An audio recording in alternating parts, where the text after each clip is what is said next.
आप सभी को नमस्कार। मैं प्रधान ग्राम पंचायत क्लेडा मेजोरिटी प्रमिला मेहता। आज इस वीडियो के माध्यम से मैं कुछ बातें आज शेयर करना चाहती हूँ। ये है तो कड़वी है, लेकिन है सच्चाई। इस सच्चाई को ना कोई सुनना चाहता है, ना कोई बताना चाहता है, ना ही इस सच्चाई को कोई एक्सेप्ट करता है, क्योंकि ये ही सच्चाई है। ये ही सच्चाई है, चाहे लीडर छोटा है, चाहे बड़ा है, चाहे कोई भी है। मैं तो ये समझती हूँ कि सब, चाहे वो लीडर कोई भी है, चाहे प्रतिनिधि है, मैं ये समझती हूँ कि सब जो है एक जैसे नहीं होते हैं। कुछ समाज सेवा के लिए होते हैं, जो समाज सेवा करना चाहते हैं, विकास करना चाहते हैं और विकास की गति को बढ़ाना चाहते हैं, और उस काम में जो है वो बिल्कुल संघर्ष करते हैं, मेहनतशील होते हैं। लेकिन आज का जो समाज है क्यों खोखला हो रहा है? आज की राजनीति, मैं ये समझती हूँ कि राजनीति और पार्टी कोई गलत नहीं होती है। मानिए इस बात को, बताइए इस बात को, सुनिए इस बात को। जब सच्चाई सामने आएगी उस दिन जो है राजनीति भी सुधरेगी, पार्टी भी सुधरेगी, समाज भी सुधरेगा। नंबर 1, मैं आपसे आज अंदर की भड़ास को इसलिए निकालना चाहती हूँ कि सच्चाई सामने कोई लाता नहीं है। बाद में दोष एक दूसरे पर लगाए जाते हैं। मारा कौन जाता है? आम आदमी, आम वर्कर, आम कार्यकर्ता, जो ग्रास रूट में कार्य करता है, जिसकी कहीं पूछ नहीं होती है। बड़े बड़े लीडर बनते हैं, ऊपर तक पहुंचते हैं, लेकिन ग्रास रूट में वो जीरो होते हैं। लेकिन जो कार्य करते हैं, जो लीडर होते हैं, जो प्रतिनिधि कुछ होते हैं, जो काम करना चाहते हैं और विकास करना चाहते हैं, और जो विकास कर रहे होते हैं और सबका सहयोग ले रहे होते हैं और संघर्ष करते हैं, रात दिन मेहनत करते हैं, उनके पीछे टांगे खींचने का काम करते हैं। कौन करते हैं?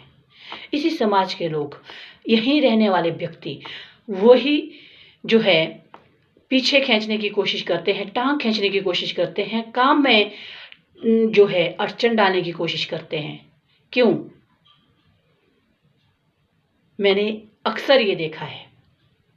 इसलिए कि अगर कोई आदमी सच्चा काम कर रहा है, सच्चा विकास कर रहा है, तो उसके जो काम को रोकने की कोशिश कर रहा है, ऐसा व्यक्ति कर रहा है जो पद में भी बड़ा है और जो अच्छे मतलब एक अच्छा वो रखता है, वो इस सोच के करता है कि भाई ये इस तरह का काम कर रहा है, कहीं ये मेरे से आगे न चले जाए, वो उसे खींचने की कोशिश करता है। मैं तो ये समझती हूँ, आज मेहनत जो मर्जी करो, जितनी मर्जी करो, जो ये खींचातानी है, इसमें पार्टी का नुकसान, गंदी राजनीति पैदा हो रही है और विकास रुक रहे हैं। क्योंकि अगर मैं हूँ तो तू नहीं होना चाहिए, अगर तू है तो मैं नहीं होना चाहिए। जब तक हम लेके नहीं चलेंगे, विकास लेके नहीं चलेंगे, एकजुट लेके नहीं चलेंगे, समाज के हित नहीं सोचेंगे, तब तक हमारा समाज का बेड़ा गर्क इसी तरह से होगा। हमारा समाज खोखला हो रहा है तो वो सिर्फ और सिर्फ ऐसे व्यक्तियों की वजह से हो रहा है जिनकी सोच सिर्फ और सिर्फ स्वार्थ की ओर है और अपने तक सीमित है। मैं इस चीज़ को इसलिए कहना चाहती हूँ क्योंकि ये आप लोगों ने मैक्सिमम इस वीडियो के माध्यम से, अगर किसी को ये वीडियो अच्छी लगी हो तो, मैंने मैक्सिमम हर जगह यही चीज़ देखी है। अगर कहीं कोई सच बोलने वाला व्यक्ति होगा, सच सामने लाने वाला व्यक्ति होगा, उसके पीछे जो है साजिश की जाती है, षड्यंत्र किया जाता है। विकास करने वाला व्यक्ति होगा, उसकी टांगें खींची जाती है, उसका विकास रोका जाता है। क्यों? क्योंकि ना कुछ व्यक्ति, हम सब की बात नहीं कर रहे हैं, अन्यथा ना ले, कुछ ऐसी सोच के व्यक्ति समाज में हैं, कुछ ऐसे व्यक्ति की सोच नेगेटिव चलती है, जो अपने अलावा दूसरे को देखना ही नहीं चाहते हैं। आज मैं ये इस वीडियो के माध्यम से इसलिए कहना चाहती हूँ कि कौन इस वीडियो को देखकर सच का साथ देता है। हम कमेंट में देखेंगे कि कौन सा व्यक्ति, क्योंकि सच के लिए जो है आगे साथ देने वाले भी बहुत कम लोग आते हैं, बहुत कम लोग आते हैं। मेहनत सिर्फ और सिर्फ एक छोटा सा कार्यकर्ता करता है, एक ऐसा व्यक्ति करता है जो सिर्फ ग्रास रूट से उठकर रात दिन मेहनत करता है। वो चाहे पार्टी के लिए हो, चाहे वो राजनीति करता हो, चाहे वो कहीं पंचायत में प्रतिनिधि हो, चाहे वो विकास के लिए हो, वो हर जगह जो है कहीं ना कहीं विकास करने की सोच रखता है। लेकिन जो कुछ शरारती तत्व होते हैं वो उनको किसी काम से लेना देना है ही नहीं। वो सिर्फ और सिर्फ काम को रोकने की कोशिश करेगा, उस व्यक्ति को टॉर्चर करने की कोशिश करेगा और विकास को रोकने की कोशिश करेगा। बाकी उसके पास कुछ काम है नहीं। और मैं दूसरी बात एक और कहना चाहती हूँ, मैं ये नहीं कह रही हूँ कि सब जगह ये गलत है, लेकिन मैं ये कहना चाहती हूँ खासकर आज हर जगह, मैं पंचायतों की बात करती हूँ, हर जगह जो है ज़्यादा से ज़्यादा संख्या में आज महिलाएं प्रधान है, महिलाएं प्रधान है और कहीं सेक्रेटरीज भी हैं। जहाँ पर महिलाएं काम कर रही है, अगर वहाँ पर, मैं सब जगह की बात नहीं कर रही हूँ, मैं बार बार बोल रही हूँ कि अन्यथा ना ले, कुछ लोग हैं जहाँ पर जेंट्स उनके साथ में सहयोग में है या कोई पद पे है, वो जो है महिलाओं को टॉर्चर करने की कोशिश करते हैं, उनको डिमोरलाइज करने की कोशिश करते हैं कि भाई तुम कुछ नहीं जानते, हम सब कुछ जानते हैं। हम जो है अगर हमें हमारी मर्जी से काम करने देंगे तब जाके जो है हम आपका सहयोग करेंगे, अगर हमारे हिसाब से काम नहीं करने देंगे तो हम तुम्हें भी काम नहीं करने देंगे। लेकिन मैं ये कहना चाहती हूँ अपने काम पर फोकस करो, जो काम कर रहा है उसे भी करने दो और अपना काम तुम स्वयं भी कीजिए। दूसरे के काम में टांग अड़ा के कुछ नहीं बनने वाला। संघर्ष सबके लिए है, प्रतिनिधि चाहे जो भी बना है, जनता ने सबके ऊपर सम्मान विश्वास किया हुआ है। संघर्ष करना हमारा फर्ज है, जनता को सेटिस्फाई करना हमारा फर्ज है, जनता के कार्य निकालने हमारा फर्ज है, हमारी जिम्मेदारी है।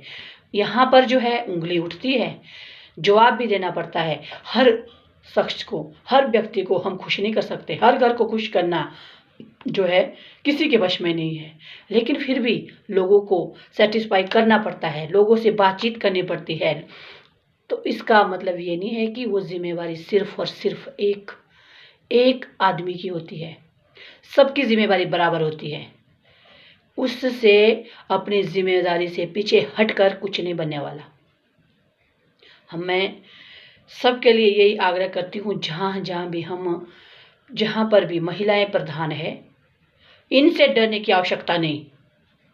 मैं दावे से कहती हूँ ईश्वर सत्य है, सच का साथ दीजिए, सच कार्य कीजिए तो आपका कोई कुछ नहीं बिगाड़ सकता। जो जोर लगाए वो लगाने दो, जो षड्यंत्र रचे रचने दो, सिर्फ और सिर्फ आप अपने काम पर फोकस कीजिए। जनता सर्वोपरि है, आज अनपढ़ कोई नहीं है, जनता आज सब देखती है, सब सुनती है, जनता को सब दिखता है कि कौन काम कर रहा है, कौन नहीं कर रहा है।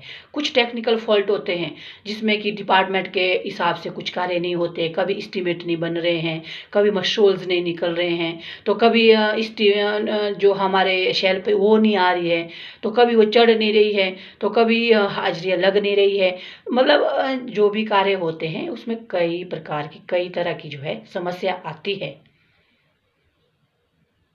अब जो ये समस्या आती है तो हम सबको जो है लोगों को सच्चाई बतानी होती है कि कौन से कार्य किस वजह से नहीं हो रहे हैं। इसका दोष ये नहीं है कि अगर संघर्ष एक व्यक्ति कर रहा है, दूसरा कुछ कर नहीं रहा है, तो वो उसको भी रोकेगा जो कार्य कर रहा है। रोकने से कुछ नहीं बनने वाला। जो जिसकी किस्मत में जो लिखा है, जो जिसका संघर्ष जितना लिखा है, जो जितना करना चाहता है, उसको रोकने के लिए तुम कोई नहीं होते। अपना संघर्ष करिए, दूसरे के काम में टांग मत अड़ाइए। दूसरे के काम में टांग वही अड़ाते हैं जिनके पास अपना कुछ काम नहीं होता है, जो अपने काम में व्यस्त रहते हैं, विकास में ध्यान देते हैं, दौड़ दड़ाई करते हैं, जनता के लिए दौड़ते हैं, तो वो जो है उनके पास दूसरे के लिए समय ही नहीं होता है। और एक बात मैं और कहना चाहती हूँ, एक फैशन सा चल पड़ा है, ये कोई एक जगह की बात नहीं है, सब जगह आरटीआई आरटीआई हम मानते हैं, ये सबका हक है, इंफॉर्मेशन ले सकते हैं, कर सकते हैं, लेकिन आज इसका जो है दुरुपयोग किया जा रहा है। इस वीडियो को सभी देख रहे होंगे और सब समझ भी रहे होंगे। इसका दुरुपयोग किस तरह से किया जा रहा है मैं आपको बताऊं। वैसे तो सब समझते हैं, सब जानते भी हैं, लेकिन फिर भी मैं आप लोगों से स्पष्ट करना चाहती हूँ। आरटीआई किसी जगह तो सच्चाई पर लग रही है, लेकिन कम से कम 70% ऐसी जगह में लग रही है, या तो इलेक्शन में किसी की अनबन हुई है, इलेक्शन का कोई अपने बीच की दुश्मनी निकालना चाहता है, या किसी के वार्डों में किसी के साथ नहीं बनती है, या जो है कोई प्रतिनिधि दूसरे प्रतिनिधि को काम करना ही नहीं देखना चाहता है। इसी तरह से जो है इसका दुरुपयोग हो रहा है, जिसमें विकास रुकता है। विकास रोकने वाले व्यक्ति कई प्रकार के होते हैं, और इसका जो है जो दुरुपयोग करता है उनके पास कोई मुद्दा ही नहीं होता है। वो सिर्फ और सिर्फ क्या करना चाहते हैं, वो सिर्फ काम रोकना चाहते हैं, काम को आगे बढ़ना नहीं चाहते हैं, और जो सामने वाला काम कर रहा है उनको जो है बदनाम करने की कोशिश की जाती है। ये सब जगह यही हो रहा है, कई जगह यही हो रहा है। किसी व्यक्ति के पास कोई कुछ काम नहीं है, वो सिर्फ इसी काम में फंसा हुआ है। हम सिर्फ उस चीज़ में हम किसी को नहीं रोक सकते। मैं तो ये समझती हूँ, अगर इसका भी एक कानून बनना चाहिए। जब जो कोई आरटीआई लगा रहा है उसकी पहले छानबीन होनी चाहिए। उसका जो है ग्राम सभा में पहले इस तरह की बातचीत होनी चाहिए कि किस तरह से कहाँ पर किसके कितने ज़्यादा सहयोगी होंगे, जिस तरह से जिसकी ज़्यादा वोटिंग होगी वो उसी हिसाब से जो है आरटीआई लगाए, क्योंकि जनता सर्वोपरि है। नहीं तो हर एक तीसरा बंदा चला हुआ जी, काम कुछ है नहीं, लगा हुआ जी, कभी कहीं कुछ खुद तो कुछ करना नहीं है, ना दूसरे को कुछ करने देना है। चलो जी, हमारे अपनी भाषा में बोलते, बोला बेलो नाई कुकर कुंडा। तो वही बात है, जिस नाई के पास अगर कोई होगा नहीं तो वो कुत्ते को ही लगेगा। ये चीज़ हम ये समझते हैं कि भाई जो किसी काम का नहीं है वो इस समाज के लिए कुछ नहीं कर सकता, वो ज़ीरो है मेरे हिसाब से। बाकी अगर इसमें कुछ मैंने गलत कहा हो, हमने किसी व्यक्ति विशेष पर ये बात नहीं कही है। हमारे पास ऐसे बहुत सारे सबूत हैं जो है आरटीआई का दुरुपयोग कर रहे हैं, जो आरटीआई सिर्फ और सिर्फ एक बदले की भावना से लगा रहे हैं, और बदले की भावना से इस चीज़ को आगे ला रहे हैं। उनके पास दूसरे को रोकने के लिए कोई और चारा नहीं है, वो सिर्फ रोकना चाहते हैं, वो विकास को रोकना चाहते हैं। मैं इस वीडियो के माध्यम से सभी ऐसे खासकर महिला प्रधानों से सभी से ये कहती हूँ कि डरने की आवश्यकता नहीं है। हमने गलत किया होगा, अगर हमें ज़बरदस्ती कहीं पर फंसाने की कोशिश की जा रही होगी तो हम लोग जो है उसके लिए आगे आएंगे और लड़ेंगे। अगर कुछ समस्या का हमें सामना भी करना पड़े तो हम करेंगे। जो जितना जोर लगाए उसको जोर लगाने दो हम, क्योंकि सामने वाले को कभी भी कमज़ोर नहीं समझना चाहिए। ज़्यादा ज्ञान बांटने वाले लोग, ज़्यादा ज्ञानी बनने वाले लोग, ज़्यादा बुद्धिजीवी बनने वाले लोग वो होते हैं जो सिर्फ और सिर्फ काम में ध्यान देते हैं, लोगों पर ध्यान देते हैं, जो अपने समाज को सुधारने का काम करते हैं। वही व्यक्ति जो है समाज को आगे ले जा सकता है। इस वीडियो में मैं यही कहना चाहती थी। अगर आप लोगों को ये वीडियो पसंद आई हो तो आप लोग जो है इसमें कमेंट कर सकते हैं। धन्यवाद।